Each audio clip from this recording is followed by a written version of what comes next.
Segundo aos Coríntios, capítulo 3, o apóstolo Paulo escreve à igreja de Corinto, dizendo o seguinte: começamos porventura outra vez a recomendar-nos a nós mesmos? Ou temos necessidade, como alguns, de carta de recomendação para vós, outros ou de vós? Vós sois a nossa carta. O apóstolo Paulo está dizendo àquela igreja, como o ministério apostólico, ele diz: vocês são a minha carta.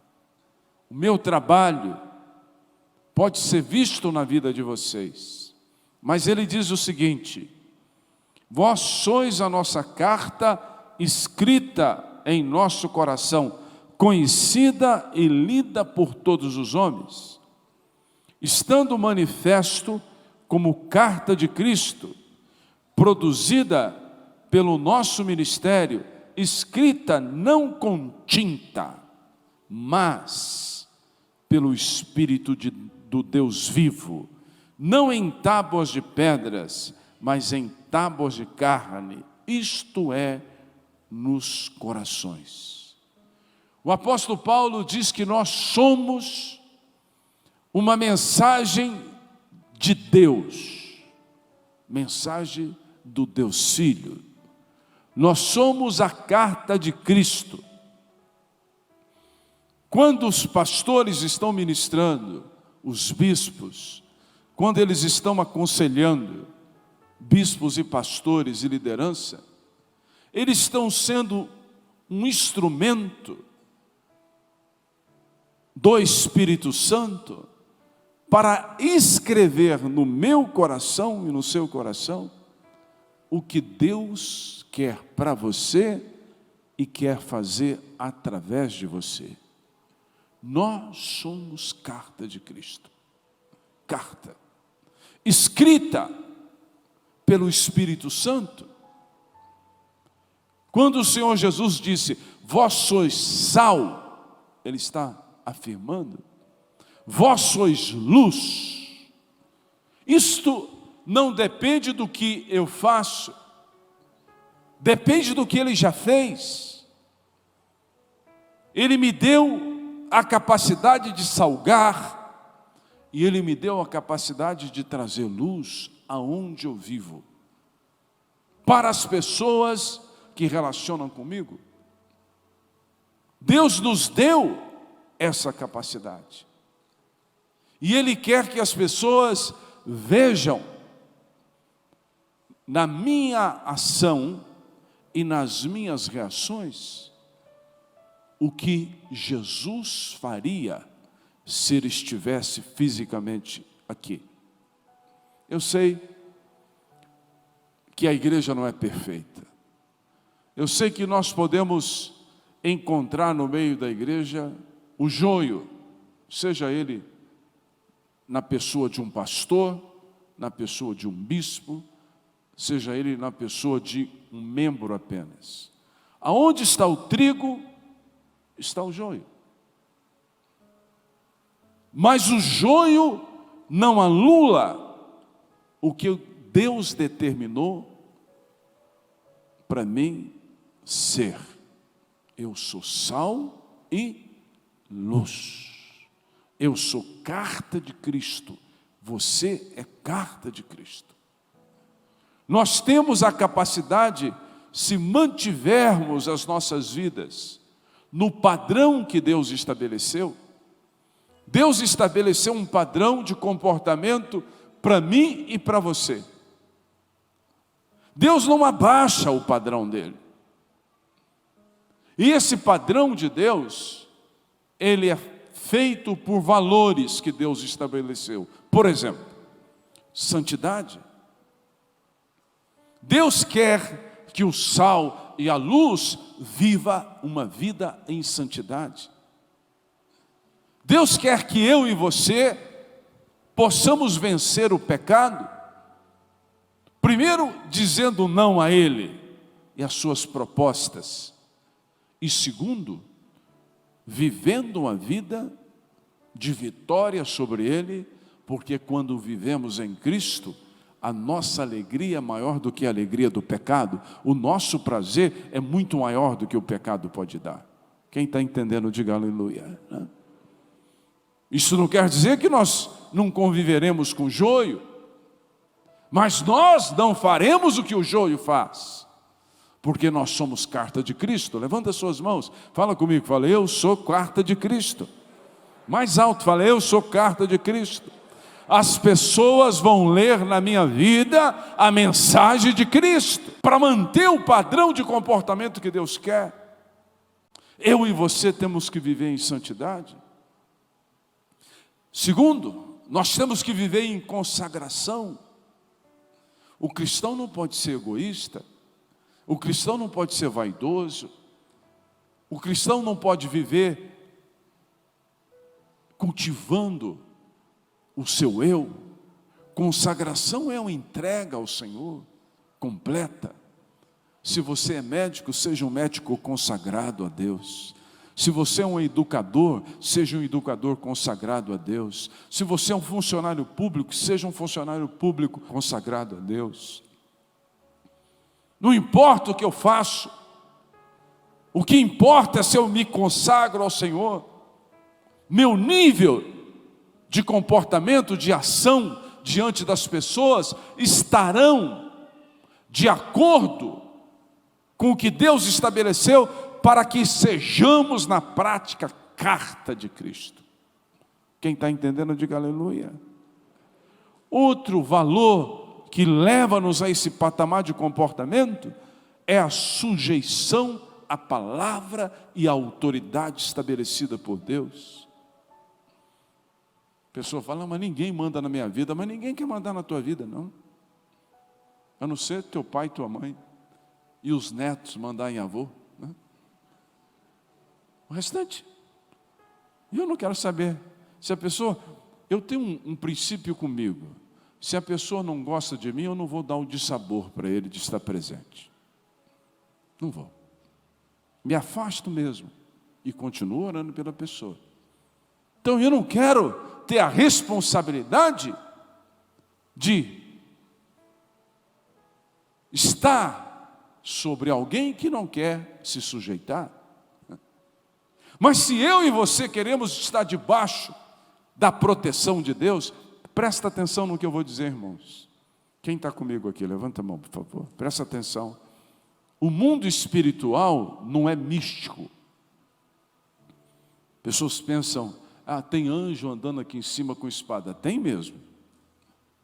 Isso é um mundo natural, espiritualmente. O mundo espiritual não é, arrepiei agora, estou vendo isso. Não. O mundo espiritual é legal, no sentido de leis.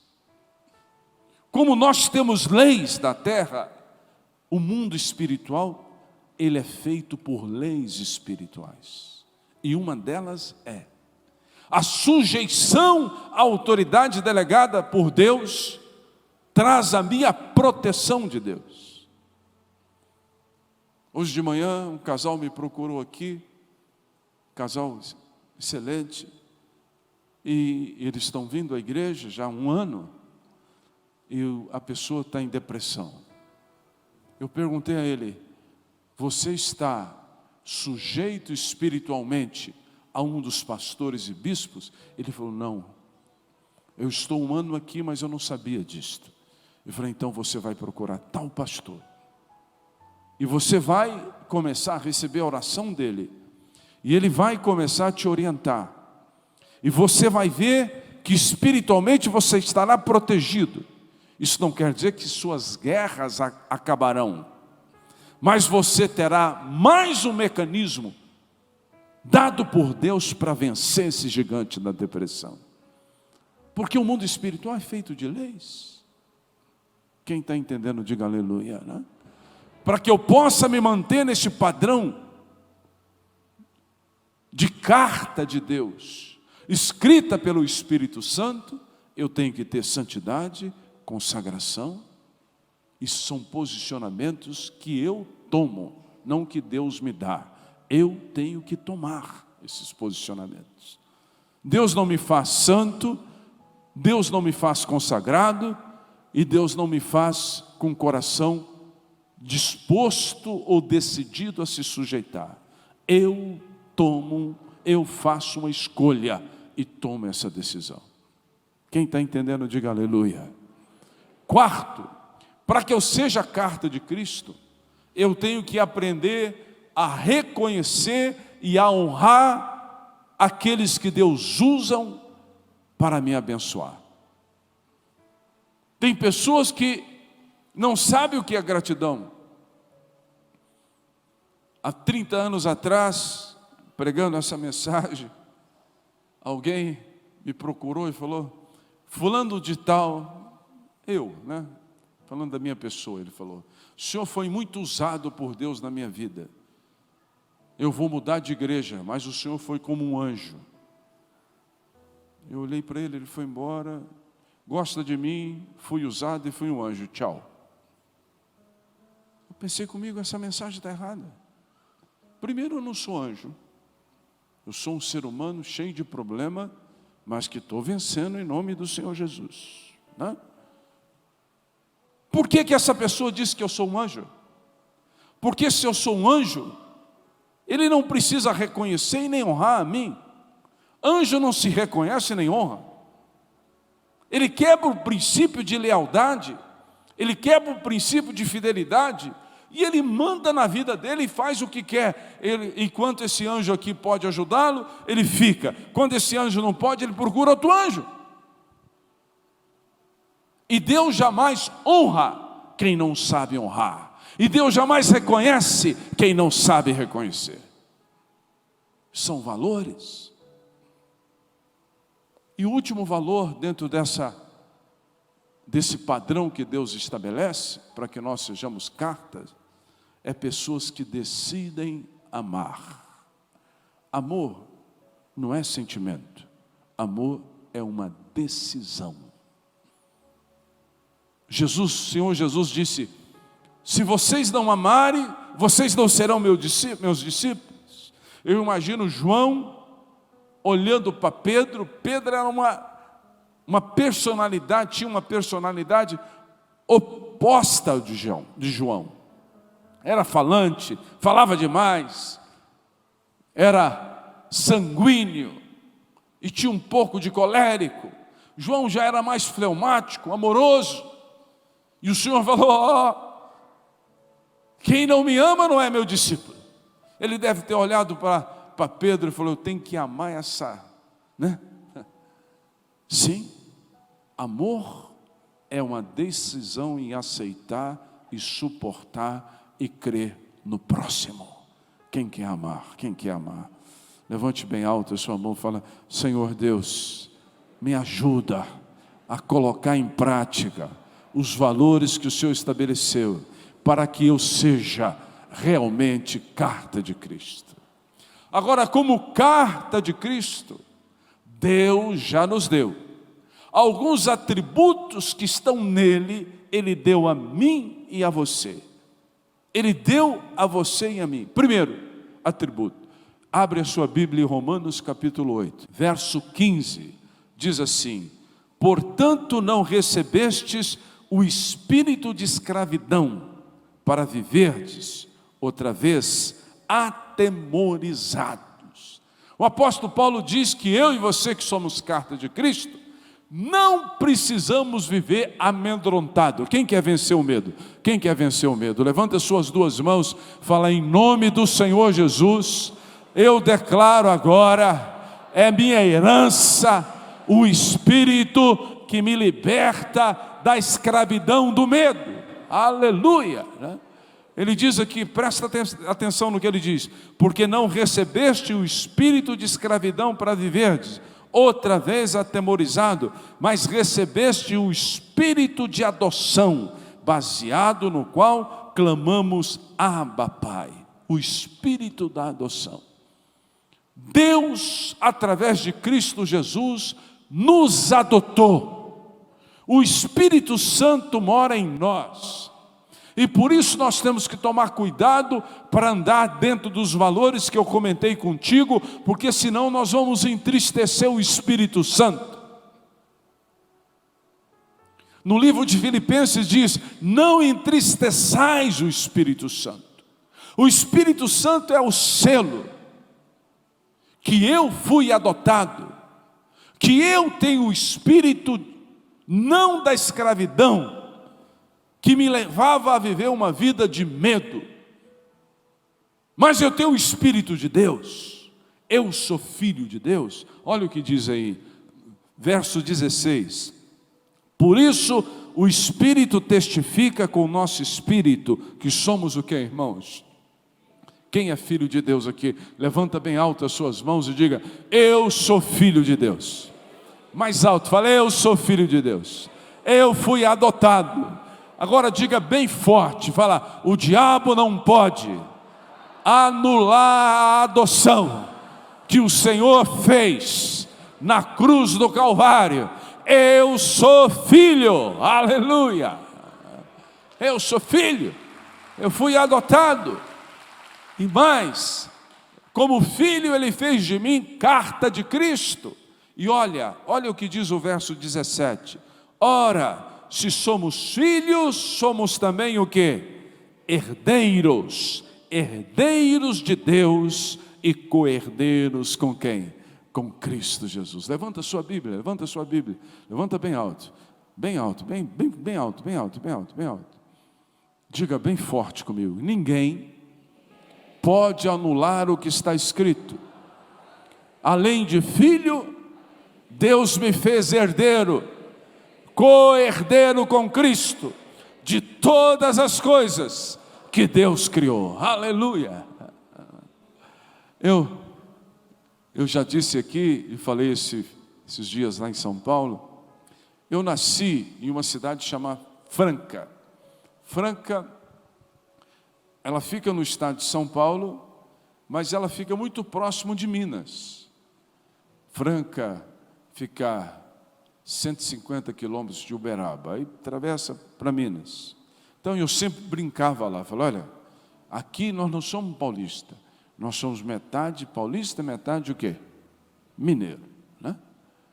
E quando eu vivi lá, eu vim para cá com adolescente, eu vivi até 14, 15 anos em Franca. Eu tinha um sonho de conhecer São Paulo.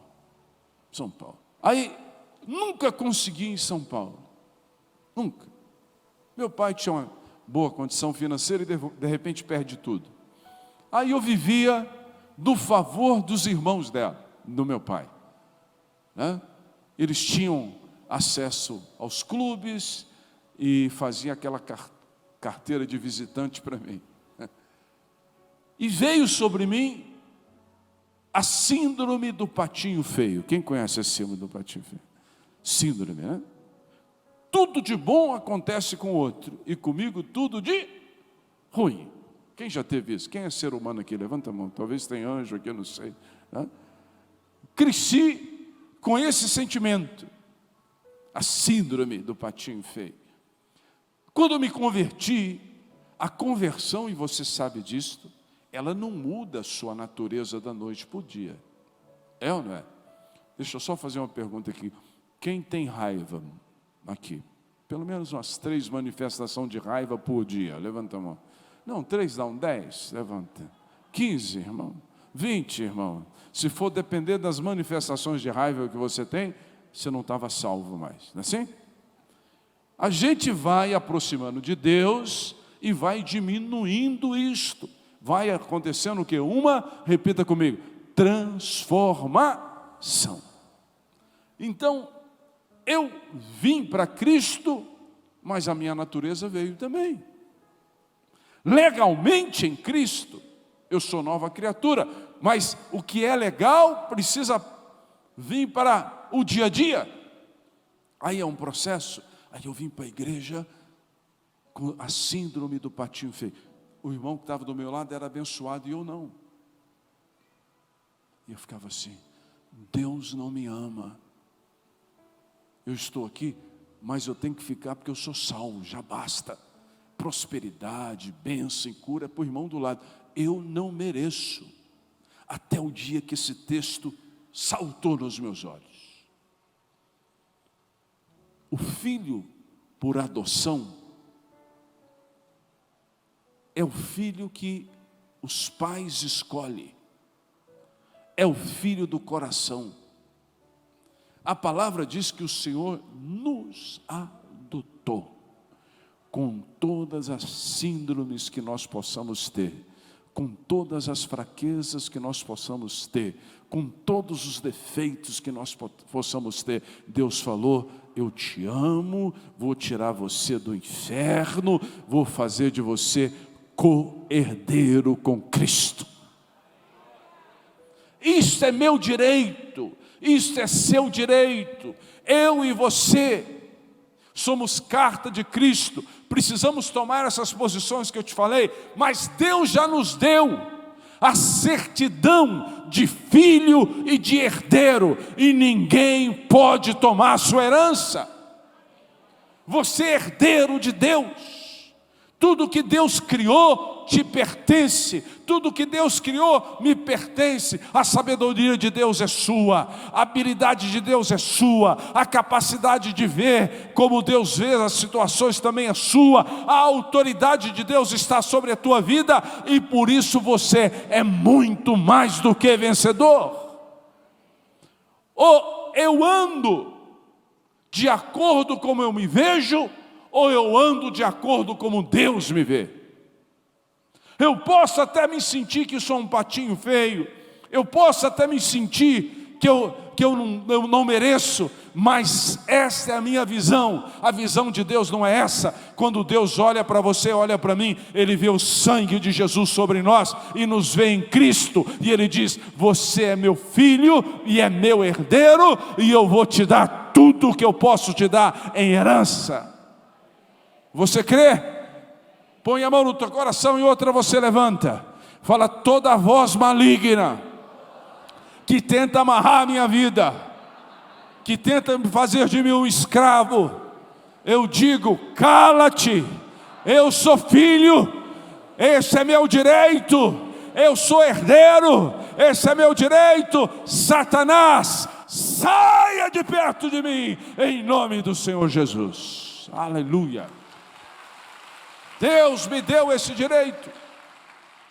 Você pode sair com a sua certidão, sua identidade espiritual, declarando todos os dias. Faz um compromisso comigo. Amanhã, na hora que você levantar, você vai levantar as mãos e dizer: acabou de acordar um filho de Deus, um herdeiro de Deus. Todas as coisas que Deus tem é minha, em nome de Jesus.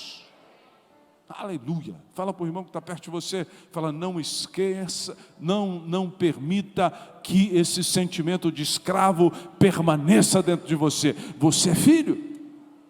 A palavra de Deus diz: nós somos filhos. Nós precisamos nos enxergar como Deus nos vê. Amém? Amém ou não? Então, quando você estiver naquela crise de identidade espiritual ou emocional, lembra: não se veja como você costuma sentir, se veja como Deus está te vendo. Você foi adotado, foi tirado do reino das trevas. Deus te deu a certidão de filho e te fez co-herdeiro com Cristo. Já pensaram nisso? Diga para o teu irmão, fala: tudo que Cristo tem vai ser meu também. Tudo que Cristo conquistou é meu direito ter. Eu sou co-herdeiro com Cristo. Isso é bom para, no momento de vale, você levantar a voz e falar bem forte: o que estou vivendo agora não é o que eu sou. O que eu tenho neste momento não é aquilo que é meu. Eu sou herdeiro com Cristo. Amém? Quem crê nisso, diga glória a Deus. Diga aleluia. Eu tenho 5 minutos, então eu vou encurtar o que eu estou falando aqui. Abre a Bíblia comigo, por favor, agora, em Isaías capítulo 61. Isaías 61. Repita comigo, fala: a unção faz a diferença. Mais alto: a unção faz a diferença.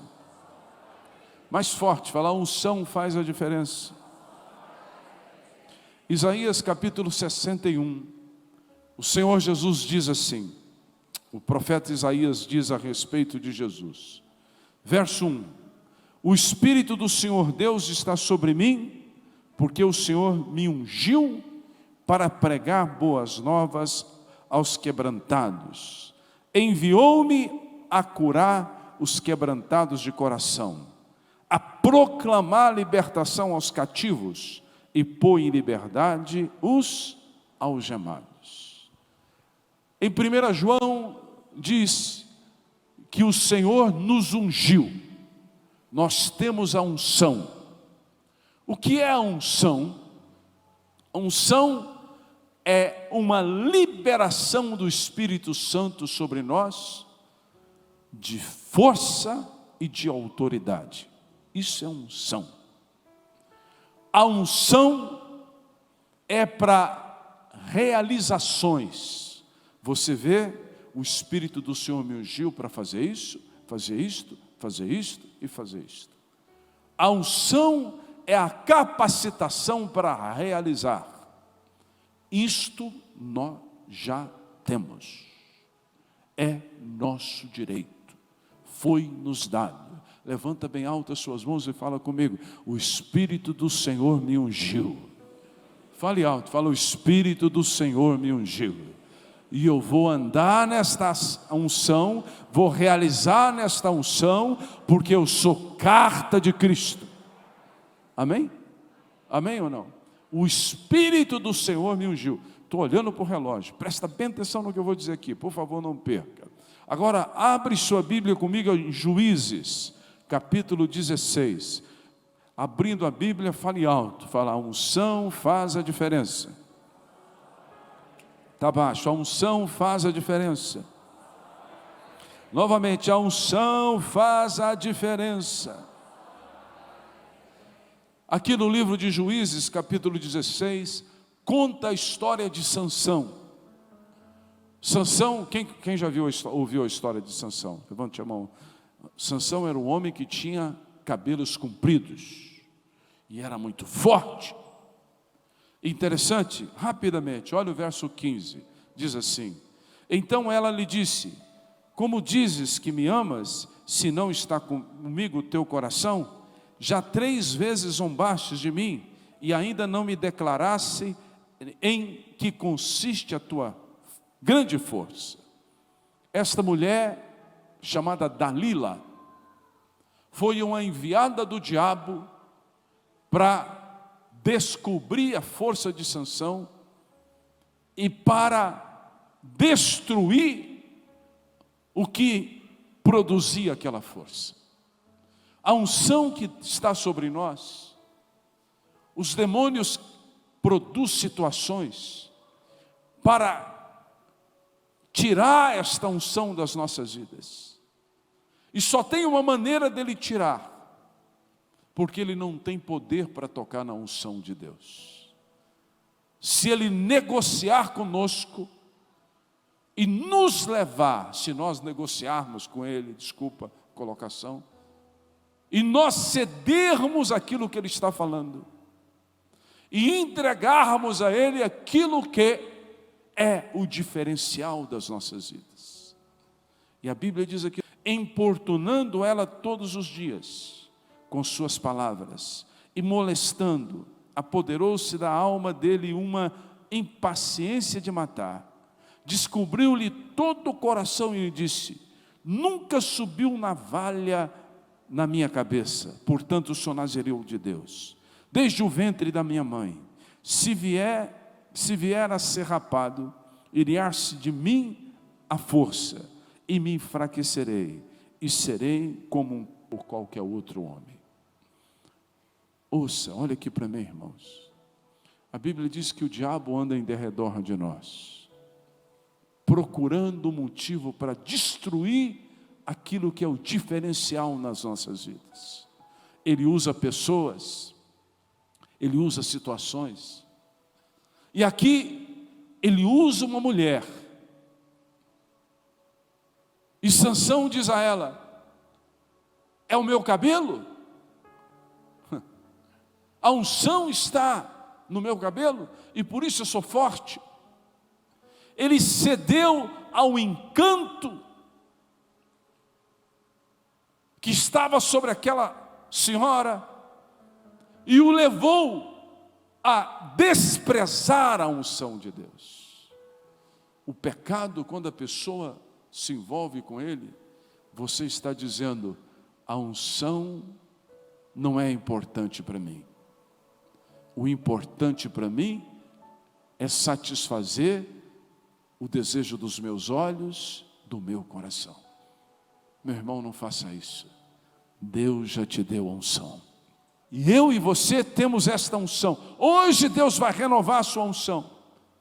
Mas abra os seus olhos. Valorize aquilo que Deus te deu gratuitamente. Porque a unção é a razão da nossa força. Podemos todas as coisas naquele que nos fortalece. Quando você entrega na mão do inimigo aquilo que é a razão da sua força, você banaliza o que Deus te deu, o inimigo vai te amarrar. Olha o que diz a Bíblia aqui, ó. Veja, verso 19.